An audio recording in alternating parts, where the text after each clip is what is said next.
Boa noite a todos e a todas, ou bom dia, ou boa tarde, né? Sejam sempre muito bem-vindos, bem-vindas à nossa casa, a Associação Espírita Jesus de Nazaré, agora através desse ambiente virtual, mas igualmente amoroso e acolhedor. Aos que estão nos assistindo pela primeira vez, gratidão imensa pela escuta, pela paciência. Esperamos que de alguma forma a nossa fala possa lhe ser útil. Quero agradecer primeiramente a Deus pela oportunidade, nosso Pai Celestial, pelas permissões concedidas, para que todos nós estejamos aqui hoje, nesse momento, procurando, através dessa pequena reflexão, tentarmos compreender mais um pouco sobre os mistérios do Reino dos Céus. E com isso, tentarmos nos entender como seres espirituais, vivendo temporariamente uma existência passageira nesse corpo de carne. Mas que estamos caminhando de retorno à pátria espiritual. Que os anjos de luz, os prefeitores espirituais, que nos acompanham, que acompanham os trabalhadores desta casa, estejam sempre presentes, nos amparem, nos iluminem e nos orientem para que este pequeno momento seja sempre proveitoso para todos nós e principalmente para mim, que uso dessas oportunidades para estudar sempre um pouquinho mais. Então, que de uma forma inequívoca a gente consiga assimilar os ensinamentos do nosso amado Mestre Jesus. Agradeço especialmente a direção dessa casa pela oportunidade de mais uma vez vir aqui falar com vocês, funcionando sempre como estímulo, um estímulo para o estudo, para o meu desenvolvimento moral, para a minha busca espiritual, para o meu crescimento, o meu autoconhecimento. Entendendo que este é o único caminho viável aqui na Terra para alcançarmos o Reino dos Céus. Então, que a paz do amado Mestre Jesus esteja com todos nós, sempre. E vamos, através desse momento, com muita paz, tranquilidade, tentar compreender o assunto que eu trouxe aqui hoje. Hoje eu trouxe para vocês o capítulo 4 do livro Pão Nosso, que está nas versões mais atuais, intitulado como Antes de Servir. Mas aqui uma nota minha, com base em algumas outras reflexões de outros estudiosos, o título original seria Arte de Servir. E vocês vão ver que no decorrer do texto, o título coerente seria Arte de Servir. Mas devido a diversas modificações aí nas versões, erros tipográficos, alguma coisa nesse sentido, passou de Arte de Servir para Antes de Servir. Mas vocês vão ver que no contexto da explicação e até no próprio texto, dentro do texto tem arte de servir, tá? Então eu botei entre aspas porque nas versões mais atuais do livro Pão Nosso ele está escrito como Antes de Servir. Então nesse capítulo, Emmanuel, é uma psicografia de Emmanuel através do médium Francisco Cândido Xavier, que eu já trouxe aqui outros capítulos para vocês. Nesse capítulo, Mateus traz uma afirmação de Jesus que está no capítulo 20, no versículo 28. Nós sabemos, relembrando aqui, que essa série de publicações de Emmanuel, ele traz versículos do Evangelho e ele explica pormenores de uma forma mais clara e didática, em pormenores, o que Jesus queria dizer, o que os apóstolos queriam dizer naquela época, uma vez que Jesus sempre falava mais em parábola, Então, agora ele vai trazer a explicação para a gente, para que a gente consiga entender e colocar em prática. Então, nessa afirmativa, nessa passagem de Mateus capítulo 20, versículo 28, Jesus disse: bem como o Filho do Homem não veio para ser servido, mas para servir. Essa é a passagem que Emmanuel vai nos contextualizar. E aí eu trouxe mais um pedacinho para vocês, que está no Evangelho de Mateus, do 24, capítulo 20, de 24 a 28. Essa versão que eu trouxe para vocês é da tradução de Haroldo Dutra Dias, né? E ele intitula, assim como outras Bíblias, Evangelhos, traz como o grande servidor. Trouxe só do versículo 24 ao 28, só para contextualizar. Ouvindo isso, os 10 indignaram-se com os 2 irmãos. Jesus, porém, convocando-os, disse: Sabeis que os governantes dos gentios exercem domínio sobre eles, e os seus grandes exercem a autoridade sobre eles.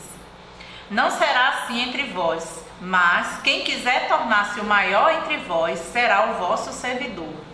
E quem quiser ser o primeiro entre vós será o vosso servo. Da mesma forma que o Filho do Homem não veio para ser servido, mas para servir, e dar a sua vida em resgate de muitos. Lembrando aqui, Mateus está falando, né, quando os 10 são os discípulos que estavam ali conversando e ouviram quando a mulher de Zebedeu, né, a mãe de 2 dos apóstolos, chega para Jesus e pede a Jesus que ele garanta aos 2 filhos dela no reino dele, que colocasse um à sua direita e outro à sua esquerda. E aí, quando os discípulos ouvem isso, né, os 10 ouvem isso, eles ficam indignados, porque, né, cada um, ainda com as coisas da terra, né, preocupado ainda com a materialidade da terra, cada um queria uma posição de destaque. E aí Jesus vai explicar que, na realidade, todos aqueles que exercem domínio sobre os seus, né, os governantes que exercem domínio sobre os seus servos, eles não são, não têm essa autoridade moral, não é o que Jesus prega, porque ele está dizendo claramente que quem quiser tornar-se o maior entre vós será o vosso servidor, e quem quiser ser primeiro entre vós será o vosso servo, né? Então é a necessidade de servir. Jesus estava sempre alertando aos discípulos sobre isso. Observemos claramente que Mateus, ele nos diz que o próprio Jesus fala, ele é o Filho do Homem, o Filho de Deus, mas assim como nós, não veio para ser servido, mas para servir. E servir dando a sua vida para o resgate de muitos, ou seja, de todos nós. E aí eu lembro ainda outra passagem que Jesus diz: eu não possuo um lugar para encostar a cabeça.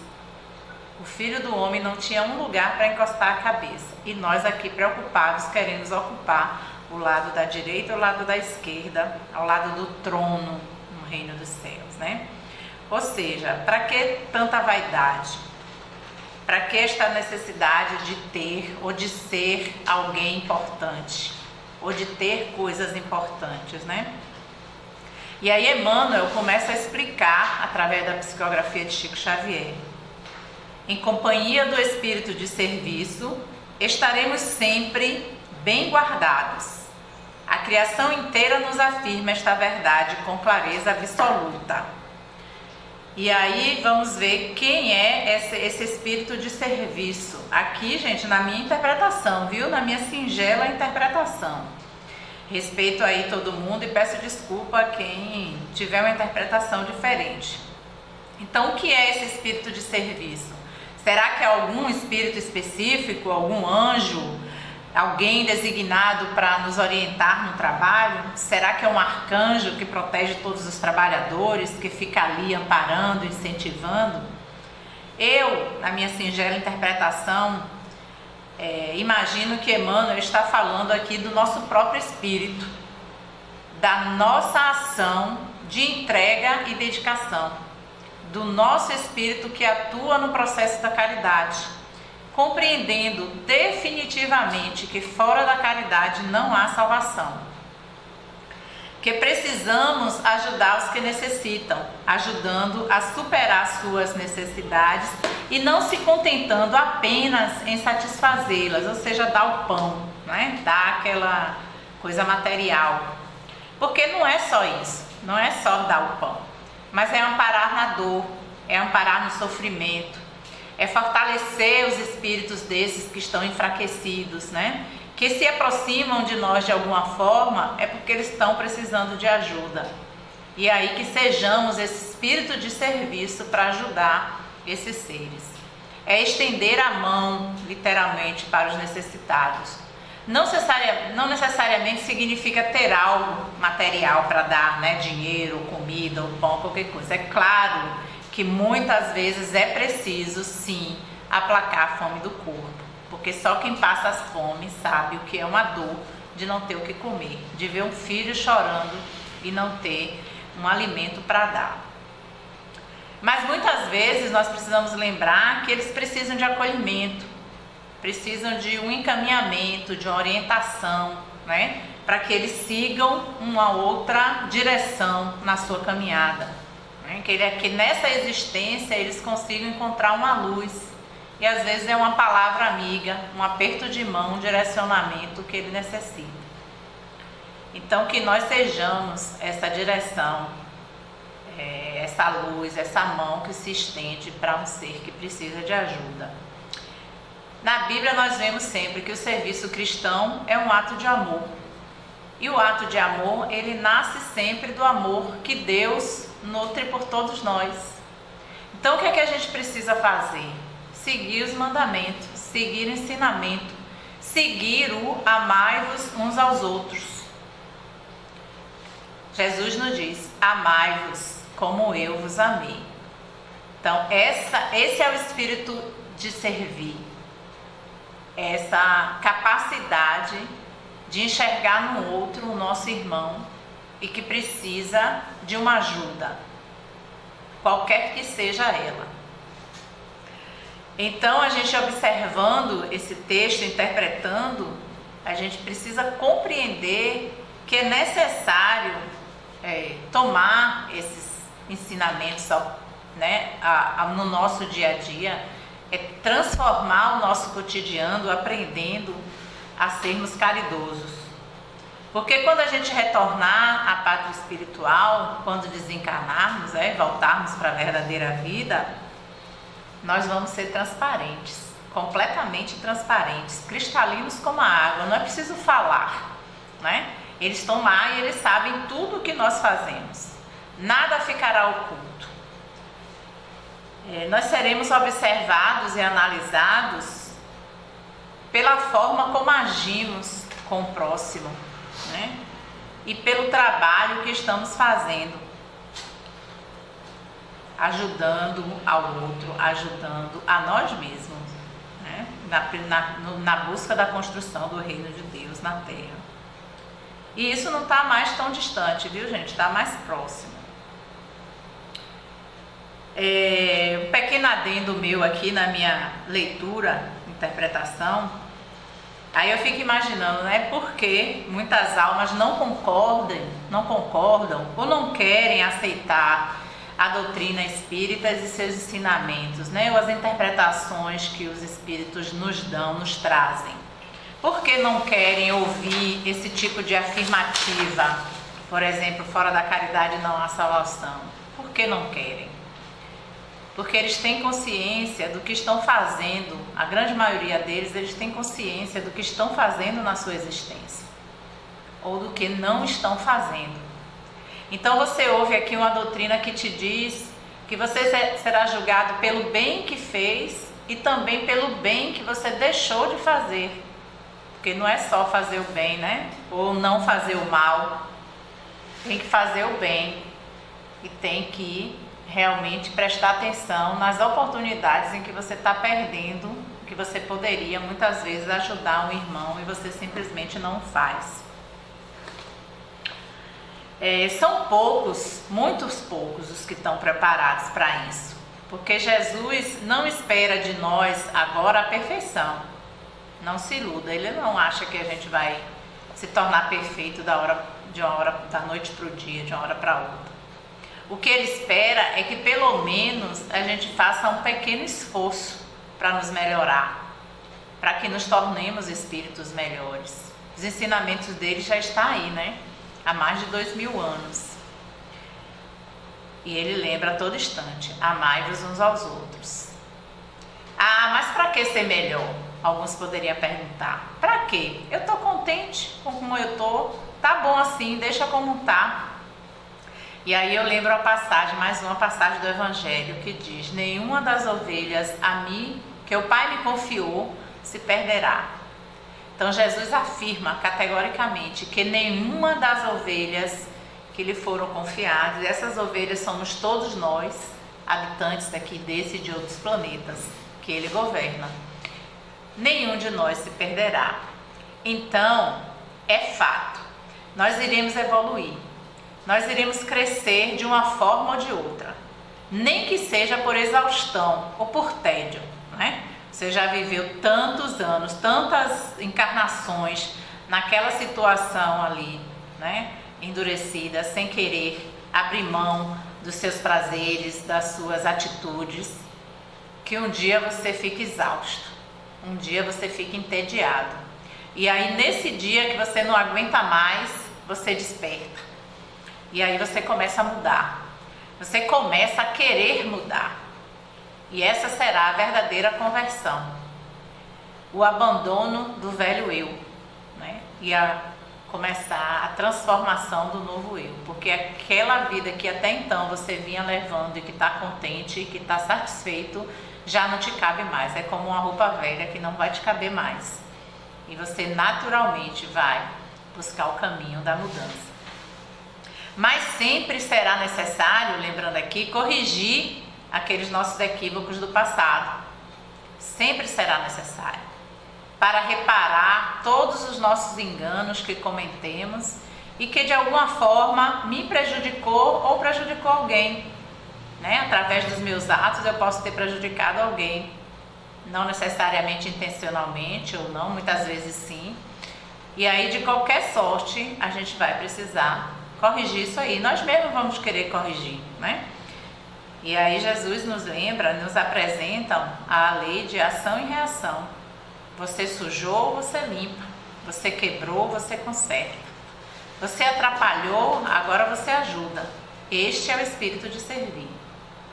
E aí vamos aprender a aplicar esse espírito de serviço em todos os segmentos da sociedade, em todas as áreas. Não importa o grau de instrução, não importa o nível salarial, não importa a classe social. O que será necessário é que você corrija as bagunças que você cometeu. Se é necessário muito esforço, será assim. Mas precisamos pegar a nossa cruz e seguir. E aí você mesmo vai querer pegar essa cruz porque você já entendeu lá por exaustão, por tédio, por cansaço, que não dá para continuar daquele jeito, você vai seguir lá, vai seguir. E aí vai começar a refazer todos os estragos que estamos cometendo há tanto tempo. E há muito tempo, bota tempo nisso. Emmanuel continua: dos reinos inferiores às mais altas esferas, todas as coisas servem a seu tempo. Aqui ele faz uma lembrança rápida da passagem, né, que está no Evangelho segundo o Espiritismo, sobre há muitas moradas na casa do meu pai. Então nós sabemos, na doutrina espírita nós estudamos, nós compreendemos os diferentes mundos, diferentes tipos de mundo. Nós temos os mundos primitivos, mundo de prova e inspiração, mundo de regeneração, os mundos gestosos e os mundos divinos. Isso alguns que a gente conhece, né? Que nos foi apresentado. Com certeza ainda tem outras classificações aí que a gente não conseguiu entender. Então, nos mundos primitivos, nós temos aqueles onde os seres, os espíritos são criados, são as primeiras encarnações, ainda estão embrutecidos, ainda são, né, simples e ignorantes, ainda vivem dentro da sua ignorância, na astúcia, na busca do eu primeiro, né? Então, o poder da força passa por cima de qualquer um para sobreviver, eles ainda buscam a sobrevivência, mas um dia até eles nesse mundo, eles começam a mudar, começam a perceber que não dá para continuar assim. E aí esses que começam a mudar, eles mudam de planeta, eles saem desses mundos primitivos e vão para o mundo de prova e expiação, que é onde estamos. Então aqui nós já temos alguns espíritos bons, mas ainda tem muito mal, né? Ainda tem muitos espíritos maus. E no mundo de provas e expiações, vamos chegar a um tempo também que esses espíritos vão cansar. das suas existências dessa forma de querer primeiro eu, segundo eu, terceiro eu, né? Já não cabe mais as situações de eu nasci assim, complexo de Gabriela, como diria Peixinho, André Luiz Peixinho. Eu nasci assim, eu cresci assim, você sempre assim. Não, você já começa a despertar por uma necessidade de mudança. E aí você vai passar para os mundos de regeneração, que é o que a Terra está encaminhando, né? Onde ali o homem, ele não vai mais procurar elevar-se acima uns dos outros, mas andar para par, né? Andar ali como irmãos, verdadeiros irmãos. Ainda vai existir o mal, não se iluda, mas será em menor proporção. E aí daí vamos evoluindo, né? Mundos ditosos, mundos divinos, celestes. Mas ele traz aqui essa afirmativa dos reinos inferiores das mais altas esferas para nos lembrar que nesses reinos, mesmo em todos eles, existe também a necessidade de servir, e cada coisa serve a seu tempo, e cada um tem a sua função, cada coisa tem a sua utilidade, né? Emmanuel, continuando, ele fala também sobre a lei do trabalho. Ele segue o texto. A lei do trabalho, com a divisão e a especialização nas tarefas, prepondera nos mais humildes elementos, nos variados setores da natureza. Vamos observar que ele nos lembra aqui de todos os seres vivos, né? Dos mais simples até os mais elevados na escala evolutiva. Essa escala evolutiva que foi criada pelos homens, mas tudo bem, está valendo. Então nós temos seres unicelulares, né? Aparentemente com uma organização bem simples, né? Bem modesta, mas com importância enorme na cadeia, né? Alimentar, na cadeia dos seres vivos. Todos têm a sua importância, todos têm a sua função, né? Na questão 674 do Livro dos Espíritos, está dito: o trabalho é lei da natureza, por isso mesmo que constitui uma necessidade, e a civilização obriga o homem a trabalhar mais, porque ele aumenta as necessidades e os gozos. É necessário o trabalho, né? Porque é lei da natureza, então nós precisamos trabalhar, precisamos servir, até para nos sustentar, para não sermos pesos para outro. O problema é quando a gente acha que precisamos trabalhar sempre mais, sempre mais, sempre mais, na busca de coisas materiais. Essa é a questão.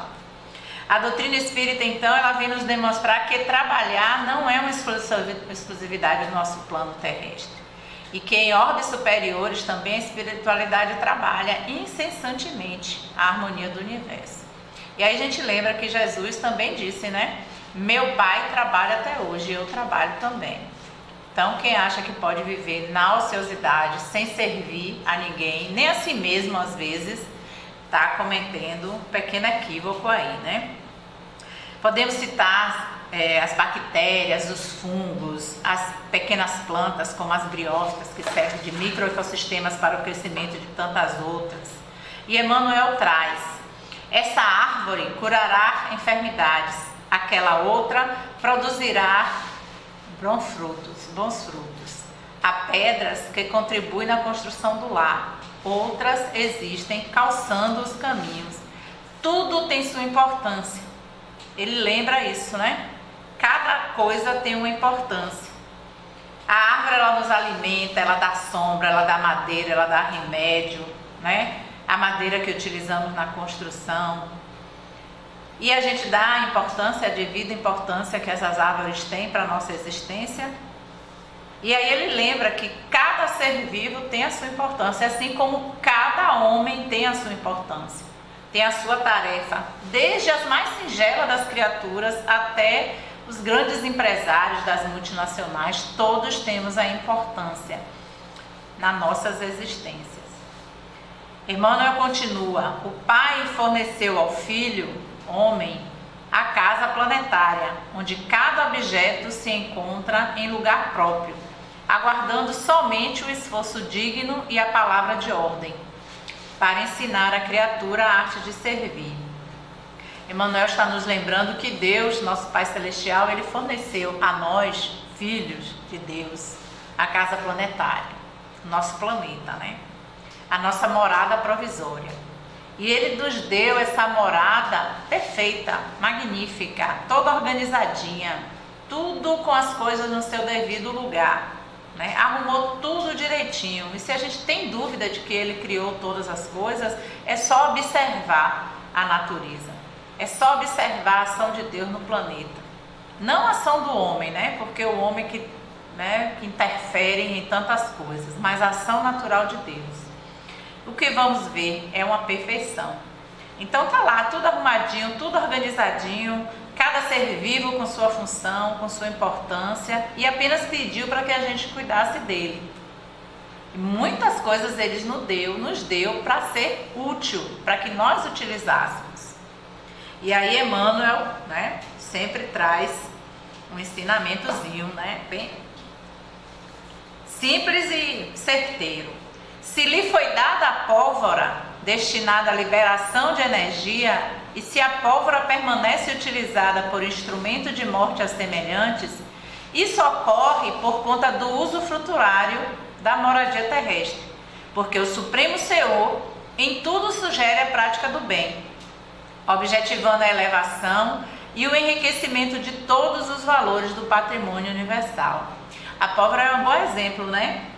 A pólvora, porque é um elemento, uma substância, né, formada de outros componentes químicos, né, que tem a sua utilidade, o seu fim útil, né, mostrando que nada é inútil na natureza. Mas nós, com o nosso livre-arbítrio, né, essa capacidade ou essa permissão que Deus nos dá de escolhermos os nossos caminhos, de escolhermos a direção que nós criamos, nós fizemos o que com a pólvora?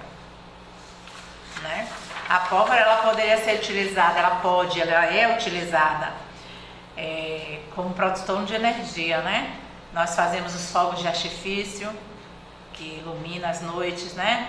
Nas festas de Réveillon, nas festas de São João, espetáculos belíssimos. Claro que tem uns também que causa acidente, não levamos em consideração nesse fato. Agora, nessa questão, podemos utilizar na mineração como explosivo, né? Nas atividades de mineração.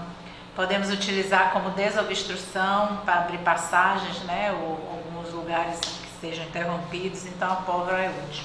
Mas o que é que o homem fez com o seu livre-arbítrio? Transformou em armas de fogo. Essa arma de fogo que é responsável pela morte de milhares o tempo todo. E isso é o livre-arbítrio, porque Deus não pediu para a gente fazer isso. Ele pediu para a gente utilizar sempre o uso na prática do bem. A gente é que faz o uso equivocado. E aí Emmanuel continua: não olvidemos que Jesus passou entre nós trabalhando. Examinamos a natureza de sua cooperação sacrificial e aprendamos com o Mestre a felicidade de servir santamente.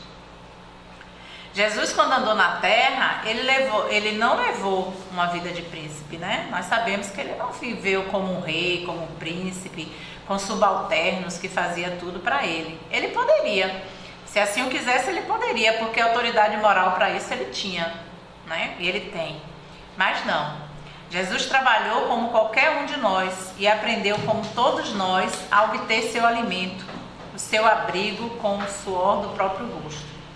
Lembremos que nas narrativas dos evangelhos, a vida de Jesus, ela para, né? Dos 12 anos mais ou menos até os 30, não é narrada, não tem informação. Segundo os evangelhos apócrifos, relatam que Jesus, nesse tempo, ele dedicou a sua existência a trabalhar, né, com o pai José, na terra. Se tornou um carpinteiro, aprendeu a mexer com a madeira e assim ele serviu a sua família e os seus amigos nesse intervalo, ali na região onde ele morava. Então Jesus serviu a sua família, ele não foi servido. Ele serviu a família e aos amigos. E ali aprendeu a importância, entre aspas, porque como espírito evoluído como ele já sabia de tudo isso, né? Mas ele precisou passar por esse processo, porque ele estava vivendo aqui entre nós. Não teve regalia em nenhum momento. Vemos esta fase na vida de Jesus como ser que viveu estudando, não viveu simplesmente na regalia sendo servido, mas sim trabalhando, aprendendo e estudando. E assim ele serviu ao Pai, como ele foi direcionado. E aí Emmanuel nos dá um convite: podes começar hoje mesmo. Olha o convite. Emmanuel nos alerta mais uma vez: podemos começar agora mesmo. E o que estamos querendo? Estamos ouvindo esses ensinamentos há anos, e o que estamos fazendo? Estamos servindo? Servir é a alma do cristianismo.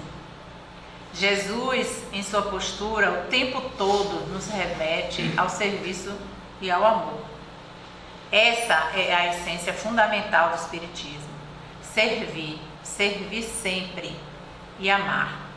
Esses são os verbos fundamentais, essenciais para quem quer crescer nessa existência. Servir é amar, e amar é uma arte.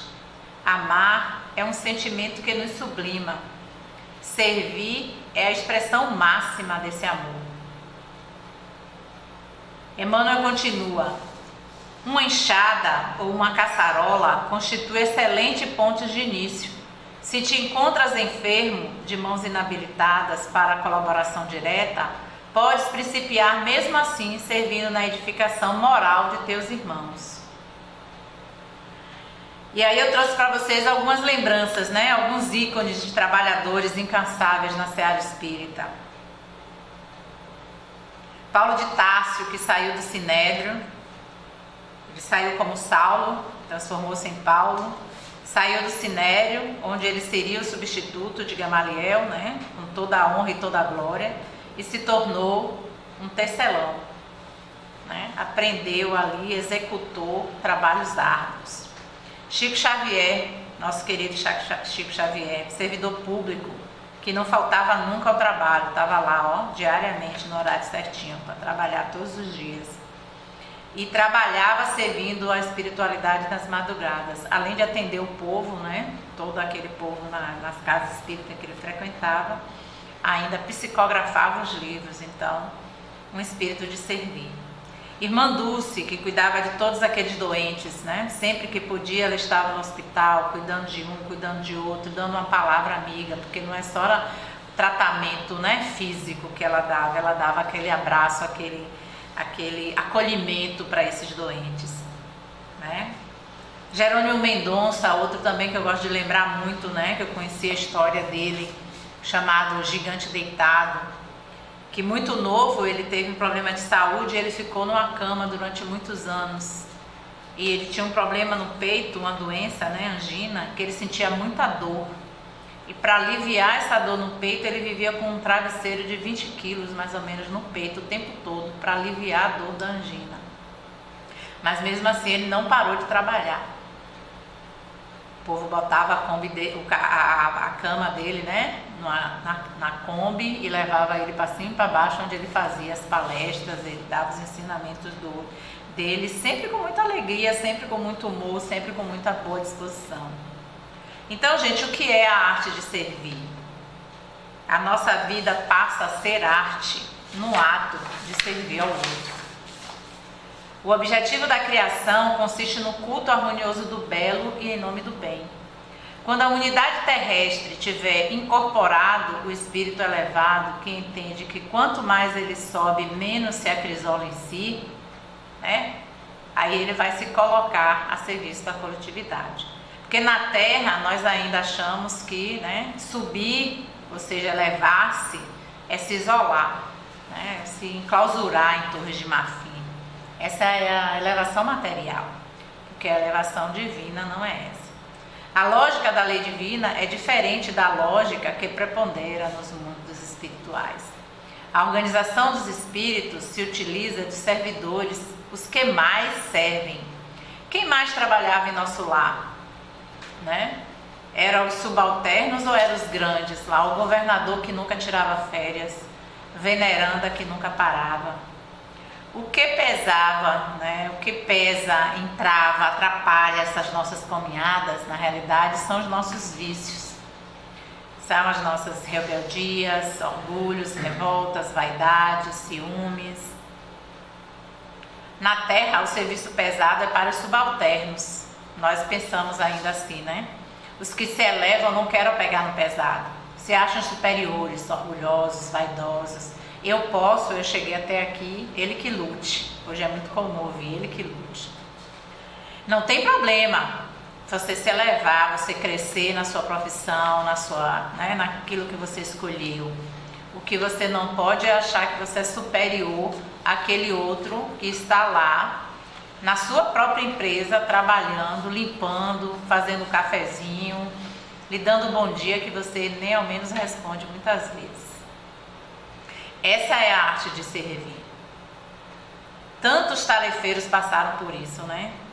Vidas que verdadeiramente triunfaram por estarem em companhia do espírito de serviço. A criação inteira nos afirma esta verdade com clareza absoluta. Do micro ao macro, vamos ver o espírito de comparação alterando o tempo todo. Eu trouxe uma mensagem aqui de Derek Cuthbert. O servir muda as pessoas, refina, purifica e dá uma perspectiva mais ampla, fazendo vir à tona o que há de melhor em nós. E aí eu lembro mais uma passagem do Evangelho segundo o Espiritismo, que está no capítulo 13, no item 4, chamado Infortúnios Ocultos. Todo mundo deve conhecer, quem estuda aqui o Evangelho, a doutrina espírita, um pouquinho, conhece essa passagem. Trouxe só um pedacinho.